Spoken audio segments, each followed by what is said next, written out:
Hello guys and welcome back to the channel. My last video was of course about the absolutely phenomenal film The Shining, and last year a sequel was brought to screen by Mike Flanagan called Doctor Sleep and made with a budget of $50 million, and unfortunately it did flop, earning $72.2 million worldwide, which I think is a real great shame because I think the film was really great for general film and horror fans as well as fans of The Shining. And watching this special feature on the Doctor Sleep Blu-ray, you can really tell how much fun it was on set for Mike Flanagan and the crew and cast, especially for them remaking The Overlook. So let's start with the acting. God damn, there is not a bad performance in this film. The actors playing Wendy, Jack and Danny in the flashbacks are really great with their physical acting, their looks, and their voices as well, especially Wendy and Jack in the bar scene. They really recreate the feeling of Shelley Duvall, Jack Nicholson and Danny Lloyd's performances. And then in the current events, Ewan McGregor plays Dan Torrance and plays him really great. Danny is trying to get as far away from his past as possible, and he is suffering with being an alcoholic and is just all round in a bad place. And they make him use this shine in this film in a very human and real way and adds to his character a lot, and Ewan McGregor plays him really greatly. I was surprised seeing Obi-Wan Kenobi get cast as the kid from The Shining in this film, and didn't know what to think at first, but he was absolutely incredible. Then we have Rebecca Ferguson, who plays Rose the Hat, and she also does it perfectly in a really unsettling and creepy way that just makes you uncomfortable. Then Kylie Curran, sorry if I pronounce her name wrong, plays the young Abra Stone, and she has to be really confident yet also scared as hell. She's getting chased down by this horrible cult, but she manages to pull it off. Every single actor in this film does a genuinely perfect job, in my opinion. Now let's talk about the characters that they are actually playing in this film. In a lot of films nowadays, characters are left behind. They'll feel likeable, but that's about it. You won't get to be inside their heads, you won't understand them or their lives, and I've noticed it a lot in horror. But Mike Flanagan does not forget any character, he feels like he puts them first. Dan, as I said, is a really great character. He is of course traumatized by the events of The Overlook from The Shining, and had to learn from Dick's ghost or spirit of some kind as a child how to deal with the ghosts from The Overlook that still haunted him. And the way he uses his shine to help people get to peace and rest as they're about to die, which are some of the best scenes in the film, by the way. They're really quiet and small and don't have much of an effect on the overall plot. They are just incredible character moments and really heartwarming. And the development of Danny throughout the film is a showcase of Mike Flanagan's writing talent and Ewan McGregor's great understanding of this character and acting.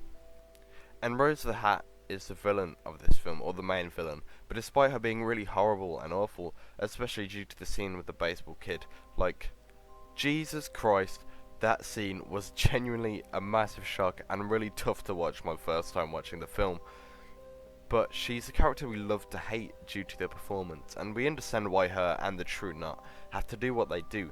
They need people's shine or steam to survive, literally. It is what they live off. It will make them live longer. And they're just one big family, quite literally, and honestly, part of me felt quite bad when they were all killed apart from Rose. I think the decision to make them almost like a pack, as well with their movements while eating the seam, was really great to watch, and a small but really effective detail. Wisely, this film doesn't stand on fan service. I mean, everything with The Overlook happens in the third act of the film, meaning the over 2 hours before are just a standalone film. And while it is undoubtedly a sequel, it's not something like Scream 2, for example, as it was marketed. It is very much just another chapter in this great story of Dan Torrance from The Shining to this film. I think if Flanagan had tried to expand on any lore from The Shining, it wouldn't have worked at all. He sticks to all the rules set up by Kubrick and uses this film as a continuation of Dan as a character. I also must say they did an incredible job to honour Kubrick's film as well as both of King's books, because we know Kubrick's adaptation stayed very far away from King's book, so Flanagan actually integrated many things from the Shining book into this film and managed to make it work. Many people say this film wasn't very scary, and yes, I understand that scares are subjective, and they really are, of course. If you didn't find this film scary, that of course is perfectly fine and okay, but personally, I find things that are left to somewhat up in the air and imagination, and things that are just implied, I find that quite scary.